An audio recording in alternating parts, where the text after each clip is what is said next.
Hello, everyone, and welcome.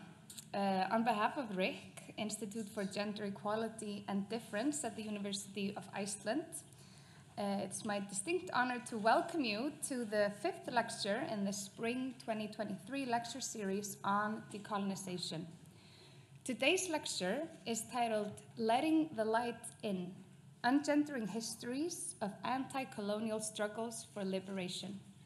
My name is Solveig Ásta, and I'm a postdoctoral researcher at RIKK, and I will be moderating today's session. Today's lecturer is Mukul Mangalik. He was Associate Professor of History at Ramjas College, University of Delhi, India, and is an instructor at the GEST program. Mukul will discuss histories of anti-colonial struggles for liberation and how histories from below, or popular histories of national liberation movements, shifted the focus of historical research on national liberation struggles to the active role played by subalterns in the shaping of struggles for independence, with a focus on how, until fairly recently, even the best such histories remain gendered. He will address such questions as, what does this mean? When did the ungendering of historical understandings of struggles for liberation really take off? Why did this happen, and what kind of new histories with respect to decolonization have been produced in the wake of the new questions asked and new research undertaken? Before I give the floor to Professor Mukul, I want to mention that after the lecture, we will have time for questions from the audience, so we can keep that in mind as we listen. But without further ado, let me welcome Professor Mukul to the floor.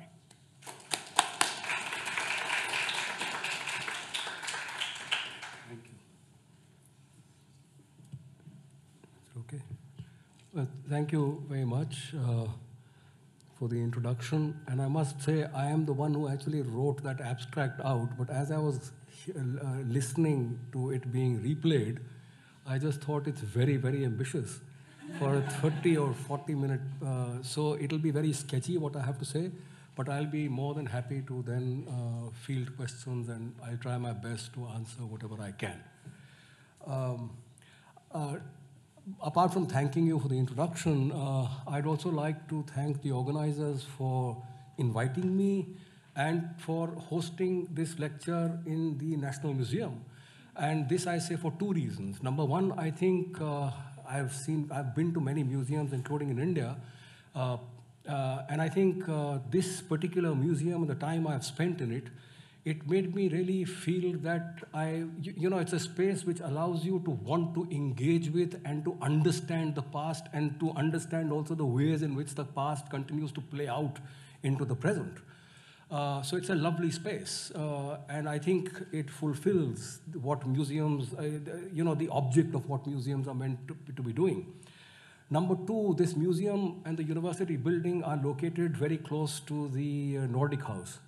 And the Nordic House, I've always been fascinated with architecturally, and because of its design, which I think was done by a Finnish architect called Alvar Aalto.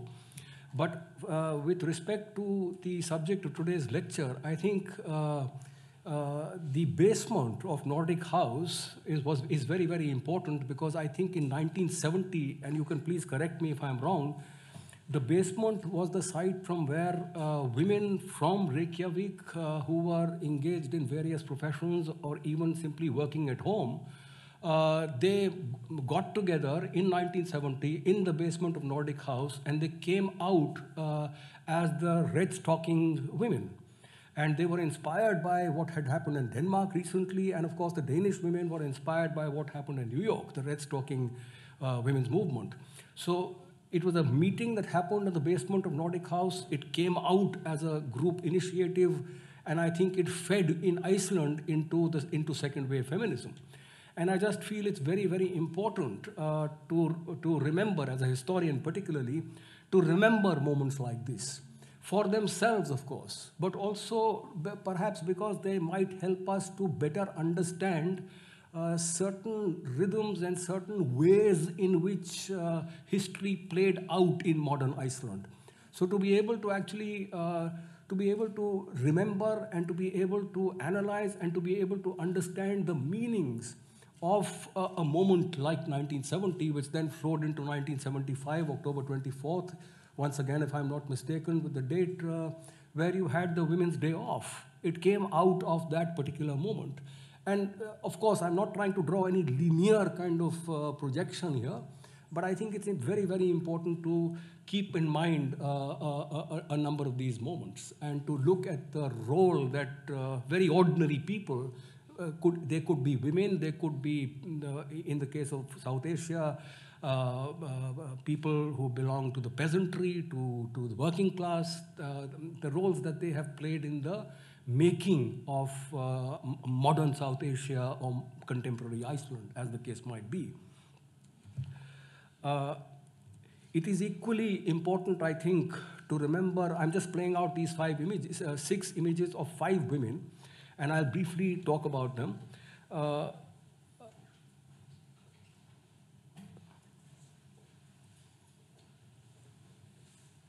sorry.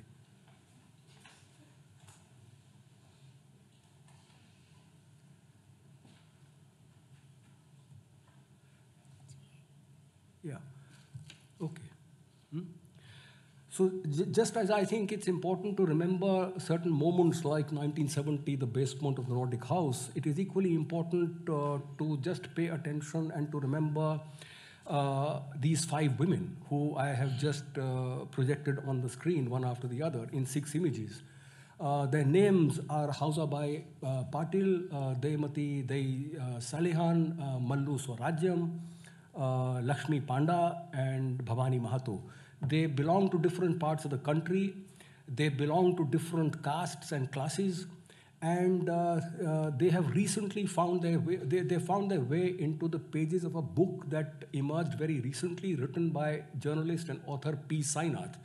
It's called India's Last Heroes, Foot Soldiers in the Struggle for India's Freedom or Independence from Colonial Rule.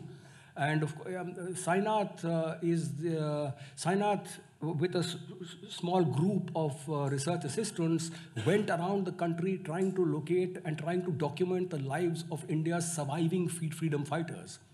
And there may be more, but he's put together some of these life stories of people who were already in the late 80s, 90s, 1 or 2 of them already 100, 101, maybe no longer alive at the time that they were being interviewed in the last few years.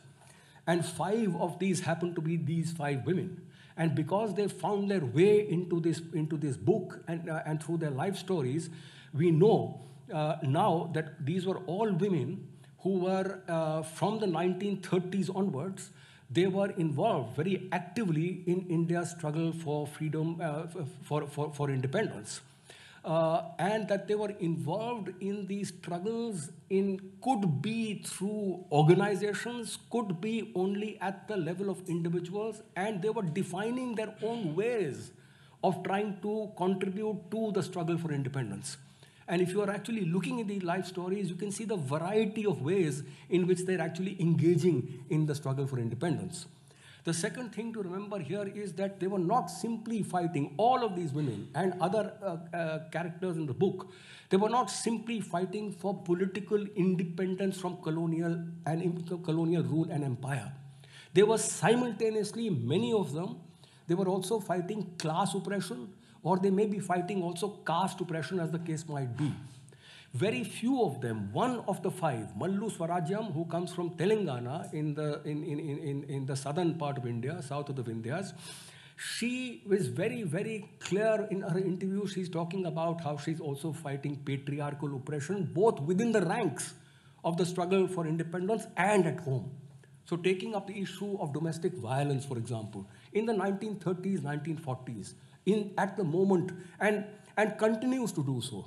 So the point I'm making is that the stories are similar at one minimal level, but they also vary.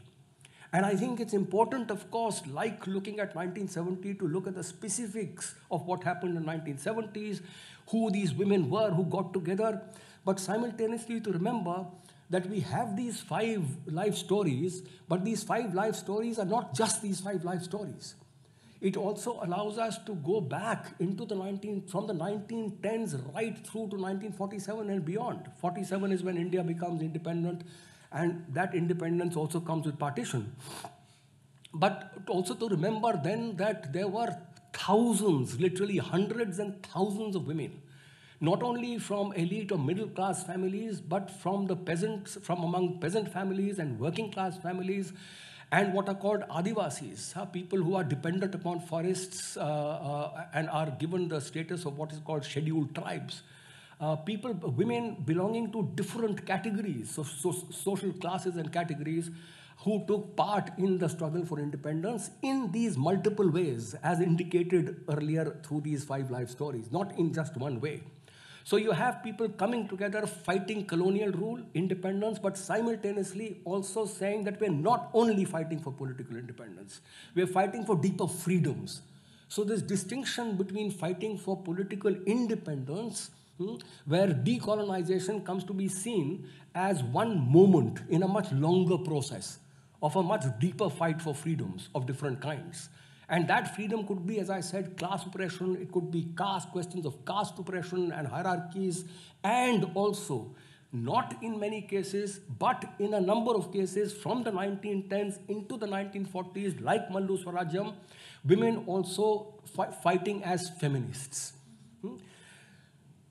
It is important simultaneously to remember that as these histories are getting underway, or historical practice is getting underway in these multiple forms, these very women from the 1910s onwards are also seeking inspiration from and drawing upon traditions which are feminist traditions, which are not defined as such in those terms in the 19th century. But if you read the content of what some of these women are doing and saying and writing, it is very, very, very clearly feminist positions and feminist arguments that are coming out in the 19th century. So the point I'm making is that this is not only the 1910s and 1920s and 1930s when mass movements are taking place in which women are playing a very, very significant role, even though unfortunately until fairly recently, the history of liberation movements in India, not only in India, but in large parts of Africa, for example, it was almost assumed that they were male, that the people who were fighting were men. So struggle meant, resistance meant, protest meant that it was protest by men.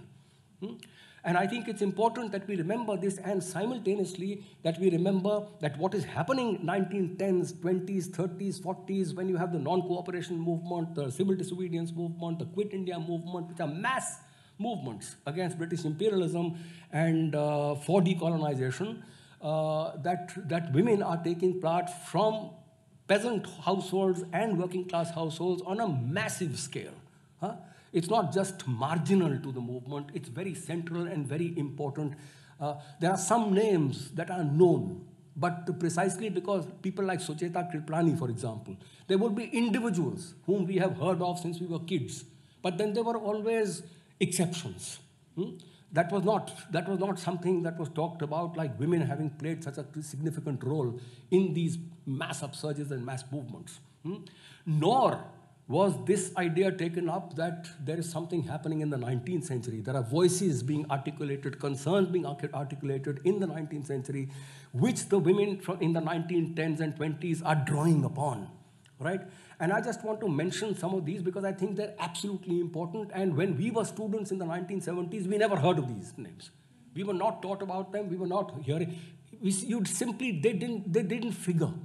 So when the question of social reform in the 19th century came up, then the people who were initiating social reform were men who were taking up issues concerning women on behalf of women in the early 19th century. Or it was a colonial state in a certain incarnation in the early 19th century, which was also seeking to reform the condition of women. But the logic of it was to be able to prove through that how uncivilized and barbaric Indian society was. So the concern really was not women. The concern was to use women by the colonial state in a reform project in order to be able to argue that we are here on a civilizing mission. And you can see that this is what was at the center of it, because by the end of the 19th century, the colonial state actually begins to sing a different tune. They then come together with the male elite and in a kind of a compact where they decide, where they agree, both agree in a sense, to consign the whole issue of reform to the dustbin. And the home becomes the domestic sphere which must not be tinkered with, either by the male elite, people who were reformers earlier from the same social class, or by the colonial state. So this distinction comes to be drawn. It's a kind of what comes to be called by one historian called Partha Chatterjee, the nationalist resolution of the women's question, right? In the late 19th century, around 1890-91, which continues through this entire period, all right? So the point I'm making is that, but what is interesting is that already from the early 19th century, even when we have these histories of male social reformers, no, I should go, no, sorry. Yeah, this has to remain. Even at that time, what we now know is that the women whose voices are remaining inspirational voices for the women in the 1910s and 20s, etc., these women were already present and were already seeking to, they were already trying to write or even writing from the early 19th century onwards, when all we heard of when we were students was the question of male social reformers. So it's not like the new woman is going to be coming up only in the late 19th century or the early 20th century. The new woman is already beginning to take shape and articulating women's concerns already from the early 19th century. And one very, very interesting example is of a woman called Rasundari Devi. Oops, I've dropped water. I want to just quickly read out.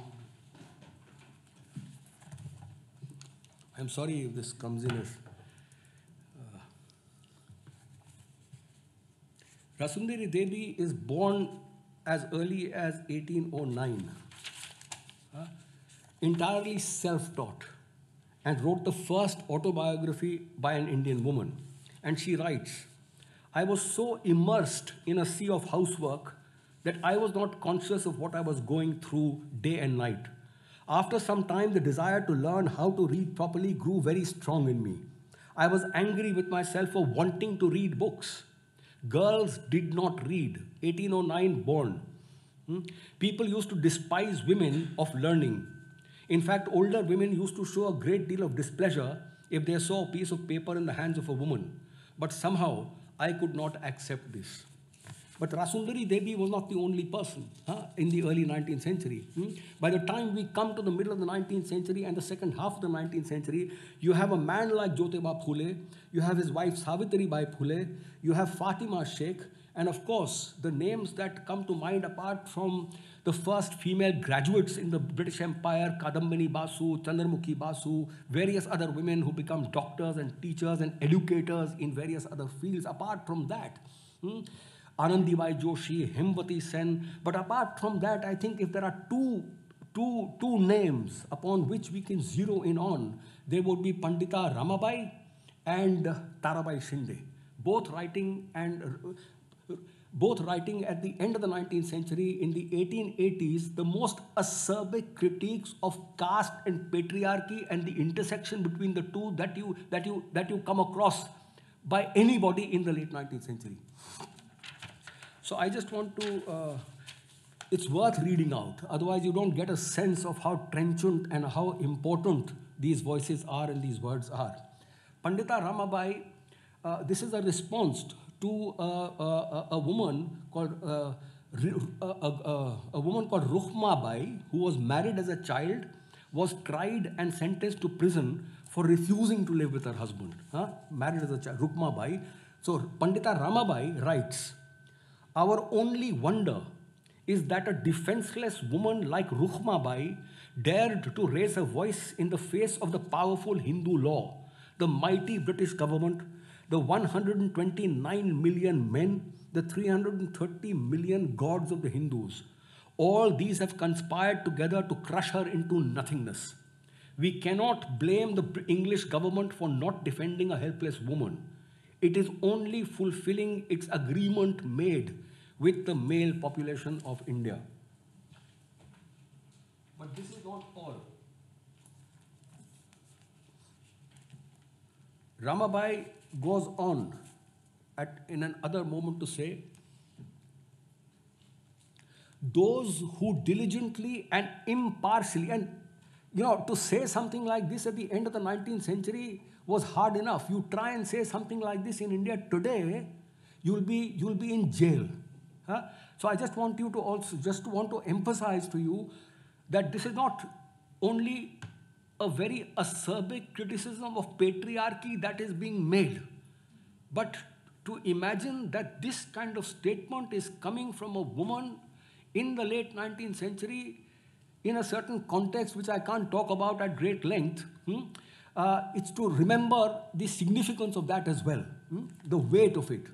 Those who diligently and impartially read Sanskrit literature in the original cannot fail to recognize the lawgiver Manu as one of those hundreds who have done their best to make women hateful beings in the world's eye.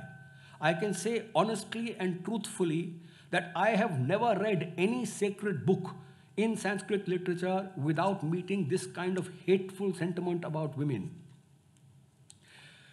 Only two things on which all those books, the Dharam Shastras, the sacred epics, the Puranas, and the modern poets, the popular preachers of the present day and orthodox high caste men were agreed that women of high and low caste as a class were bad, very bad, worse than demons, as unholy as untruth, and that they could not get moksha as men could. 1880s Pandita Ramabai. Vijay Lakshmi was a young woman who kills her own child because the child is born out of wedlock, and she's sentenced to prison. In response to that, this other woman I talked about, Tarabai Shinde, is writing again in the 1880s. She writes a book called Stri Purush Tulna, which means a comparison between men and women. I'm just reading out two sections from fantastic sections here. What is Stri Dharma? What is the religion of women? Endless devotion to a single husband, behaving according to his whims. Even if he beats her, curses her, keeps a prostitute, drinks, robs the treasury, takes bribes, when he returns home, she should worship him as a god, as if Krishna Maharaj himself had come from stealing the milk of the Gawalis. There are a million reasons for breaking pativrata. Pativrata means a devoted wife. It was a woman, Savitri, who went to the court of Yama, the god of death, in order to save the life of her husband. But leave aside Yama's court. Have you ever heard of any men who have gone even a step on the path towards it? Just as a woman loses her auspiciousness and so has to bury her face like a convict and live all her life in darkness, do you have to shave your beard and live like a hermit the rest of your life if your wife dies?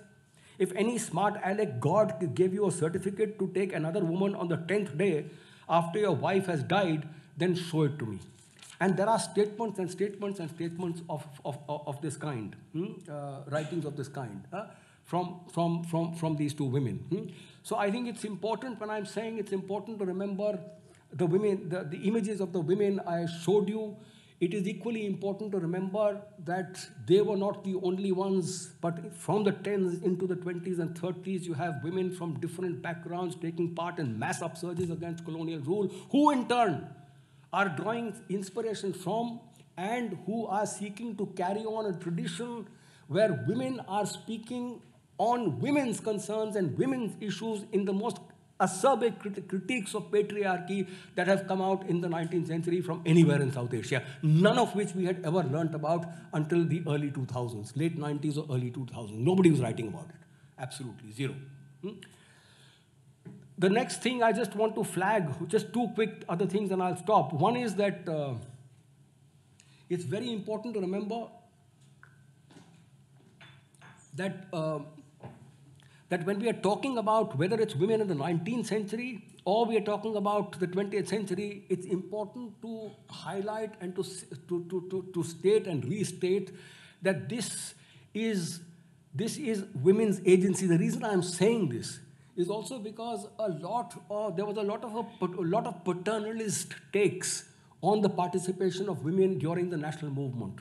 That women were doing what they were doing on the urging of their husbands, or, for example, upon the urging of the leaders of the national movement, for example, a person such as Gandhi, for example, which may to some extent have been true. Okay? But I think it's important to remember that whatever was happening, to a very large extent, it is also happening as a result of an agency being exercised by the women themselves. So there may have been people urging you to do this, that, or the other. But there is nobody urging Pandita Ramabai, nobody is urging Rasundari Devi to actually go and read and learn to read and write an autobiography. Nobody. So all of this, so the whole question of women's own agency is very important to highlight.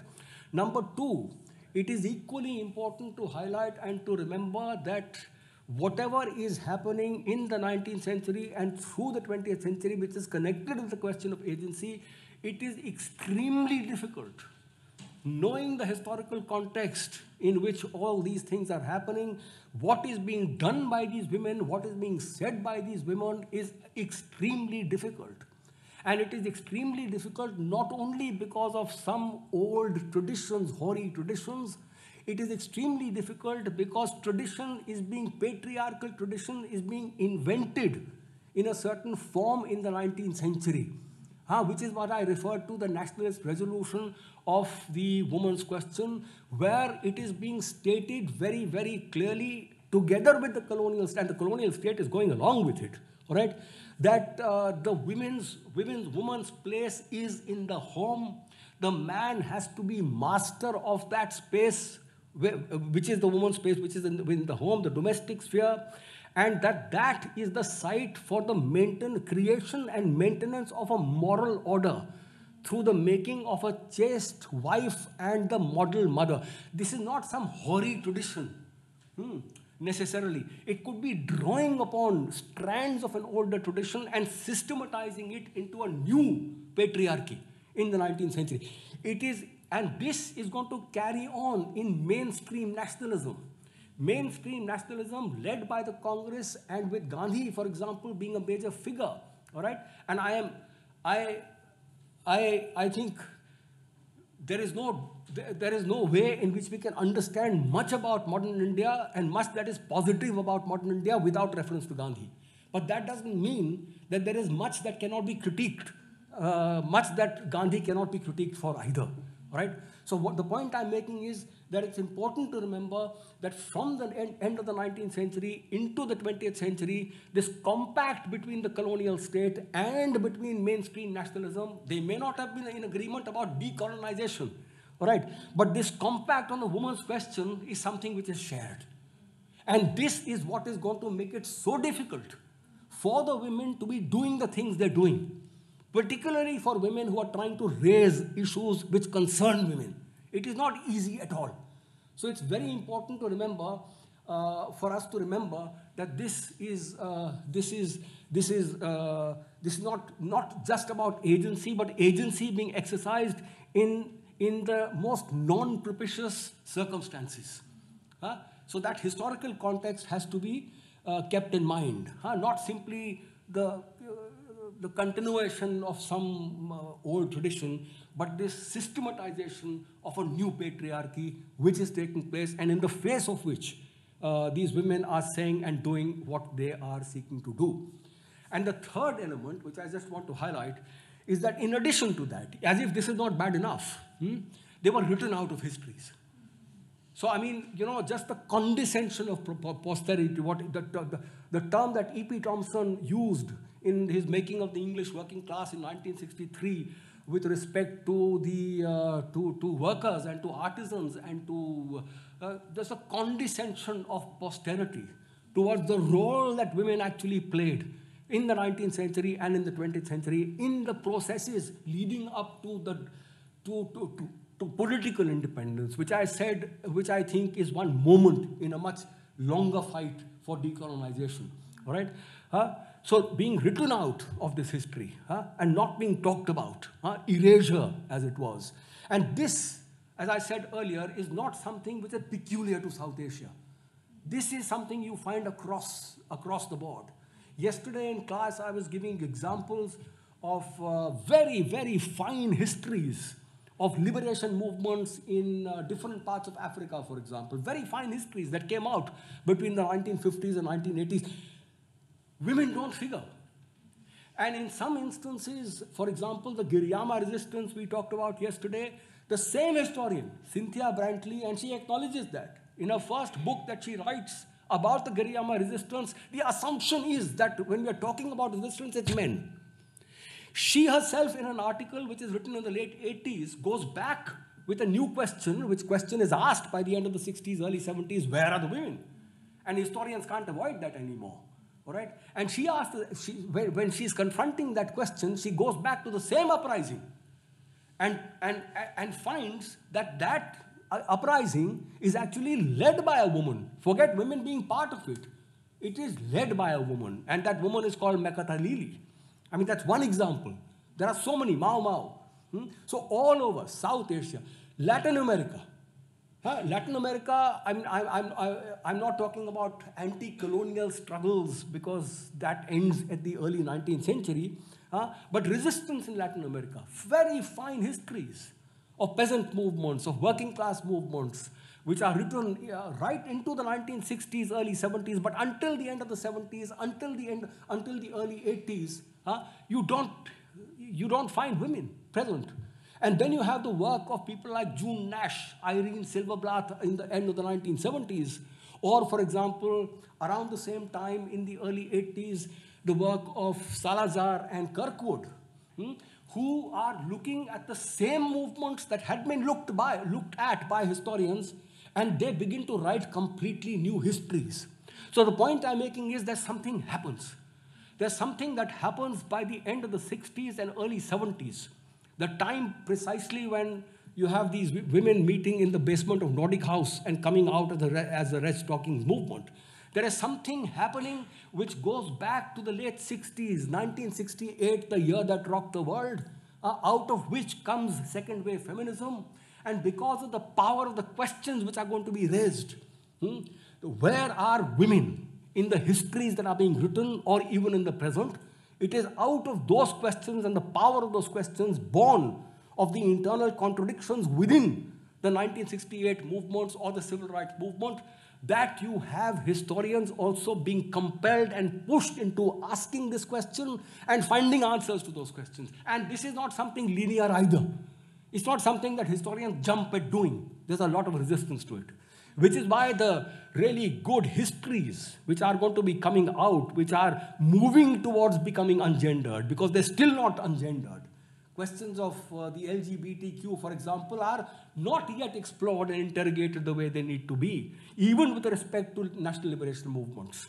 But I think the path towards ungendering the writing of these histories, that comes with the resistance, but it is also the result of the power of the questions posed by second wave feminists from the end of the 60s and during the early 70s, which find their way into India as well. Because the early 70s, pre-emergency, emergency is the clampdown by the state for 2 years, 75 to 77. But 1971, 72, 73, 74, that is a period of political upheaval from below, as it were. And women's movements are certainly making their voices felt in this particular moment. There are various kinds of movements taking place, including, I was talking just now to some students, the Chipko movement. Because I think the next module is going to be on environment and gender. And the Chipko movement comes up in 1973. That's 50 years. This year in June, July, it will be 50 years since the birth of the Chipko movement. And the Chipko movement, even though the leadership role is going to be taken over at some point by men like Chandi Prasad Bhatt and Sundarlal Bahuguna, it is born through women. Gaura Devi, I mean, she's a peasant woman in a village called Reni in the Garhwal Himalaya. It's women coming together very, very spontaneously and deciding to hug trees because the trees are going to be axed. They hear, it's all rumors. There's no net, there's no television, there's only the radio. They hear rumors, they get together and they hug the trees and they prevent it. And that sets off a movement which is inspirational. It moves into the Western Ghats and becomes inspirational in different parts of the world in the 1970s. So what I'm saying is the early 70s are very, very important because, as is mentioned here as well, that this is a period in which something is happening worldwide. And I think it's not just the practice of what is happening on a global scale, the student and youth protests of the late 60s, but through those protests, I think there's an ambiance, there's an atmosphere which is being created. I think it's important, very important for historians not to valorize the question of the atmosphere and to imagine that the atmosphere operates as if in some abstract universe of its own. There is a material reality out of which a completely new, liberating atmosphere is being born. Something's in the air, as they say. I feel it, I remember it, because I'm a product of that. Not of the late 60s, but certainly in the 1970s. It's a totally different atmosphere today. We cannot deny, living in India, for example, I cannot deny that we are living in an atmosphere of terror and fear, which is the diametrically opposite to what was happening in the 60s and 70s. It's a totally different atmosphere. It's an atmosphere, it's in the air. Terror and fear are in the air. You think 10 times, if not 100 times, about saying what you want to say and what needs to be said. You don't do it. The atmosphere is no longer enabling. The atmosphere is disabling. And I think it's important to remember that what is happening in the late 70s, in the early 70s and late 60s, is an upsurge from below, which is progressive. Because upsurges from below can also take fascistic forms. I'm not trying to valorize the people and what people do, because people can do or what students do or what youth do. I'm not valorizing youth, students, or people. I think people, youth, and students can do horrible things, burn books, as they did, for example, in Nazi Germany, or they can do what they did in the late 60s. So I think it's important. So the point I'm making is that there is something which is happening in the late 70s, in the early 70s, which is going to result in, number one, for example, 1974, I don't think it's a coincidence. 1974 is going to be the year in which the government of India is going to set up a panel to inquire into the status of women in India, and this panel is going to come up with a report which is called Towards Equality in 90. Why 74? Why not earlier? It's coming out precisely of this upsurge which is taking place, in which upsurge women's voices are also playing a role. The disappointment, in a way, with what was expected of independence and what was delivered post-1947. A disappointment, a felt disappointment, a contradiction, the experience of this contradiction, which is being voiced, which is being articulated, and which is, in a sense, on the one hand, forcing the government to set up this inquiry committee, which is coming up with stunning results. That the condition of women or the status of women with respect to every possible parameter has declined between 1911 to 1947. It's a complete stunner, the Towards Equality report. And I think it should be read even now. It must be read, Towards Equality. And on the other hand, you have autonomous women's groups coming up, which are not trying to create an all-India organizational form for themselves. Something like what was created in 1927, the All India Women's Conference, which became a women's wing of the Congress Party, for example. All right? Nothing of that kind. These are autonomous women's groups which are maybe networking with each other. It's a completely different form of functioning. It's a bit like what is happening in the Nordic cell between 70 to 74 in the basement and out there, where they're not trying to create a hierarchical leadership. They're creating cells. They're creating cells which are coordinating with each other. And something like this is what is happening before the emergency and then after the emergency. These cells are coming up. And issues which are to do with women, the whole question of custodial rape, that becomes an igniting issue. Custodial rape, it is one case, but custodial rape on a national scale becomes the issue. Together with the whole question of what is called dowry burning, the wife murder. That becomes the second important issue. And of course, from that comes up the whole women's organizations begin to take up the issue of domestic violence and abuse. So these three things are, in a sense, meshing together in the course of the 1970s. In the early 70s, up to 75, and then post 77. Creating even within India, creating a kind of an ambiance and creating a kind of a compulsion at every level of inquiry and knowledge, where the state is going to come up with towards equality, but historians too are going to be compelled by this to begin to look at the whole question of history from below, with a seriousness and gravity which had eluded us. So we had very good histories that we read in 1977, 78, 79, where there was an allusion to, for example, histories from below. But subaltern writings, for example, they come up in the 1980s. And the whole question of where are the women in the writing of histories, whether it's about antiquity or medieval times or modern times, this question cannot be avoided anymore, no matter how defensive the initial reaction of historians might have been, the best historians might have been. It's something that has to be taken up. And simultaneously, so it is the moment or the point of departure for the writing of histories which will seek to now ungender the histories of the anti-colonial struggle.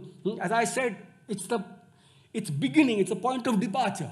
It doesn't mean there's a point of arrival, because I don't think there's any point of arrival anytime.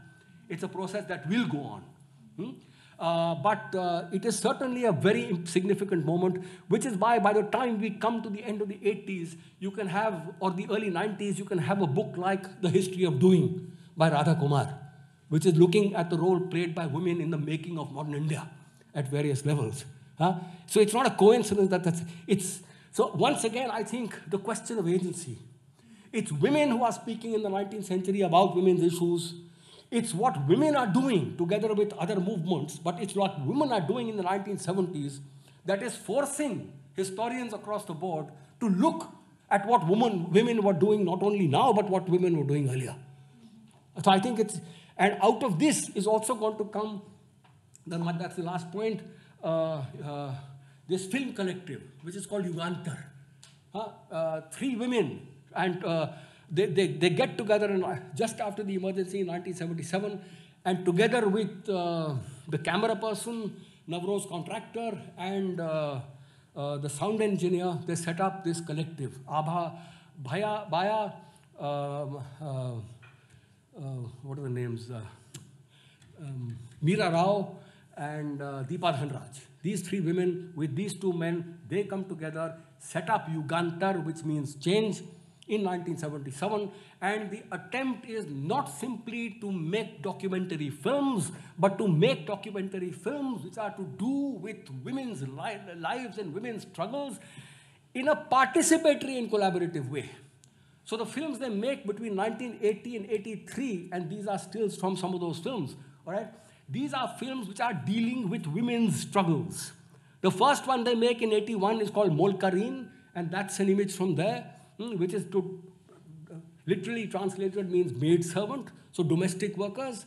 And the second is on a huge strike in the unorganized sector, which is in a place called Nipani, which are tobacco. It's called Tobacco Embers. That's the name of the film. And that's there's a whole fantastic description in an article by Nicole Wolf about how these films are made. But the point being that I think the times are also such where when filmmakers are taken together, it's not only a collective of directors, okay, but this collective which is coming into being also wants to, the practice it wants to engage in has to be participatory and collaborative so that everybody who's involved in the film, the supposed actors, are actually also part of the making of the film. So nobody is sitting there directing these people to do so and so. Everybody together is directing the film. It's a participatory, collaborative effort which goes into the making of this. So I'm going to stop there and hopefully, yeah, we can have a discussion.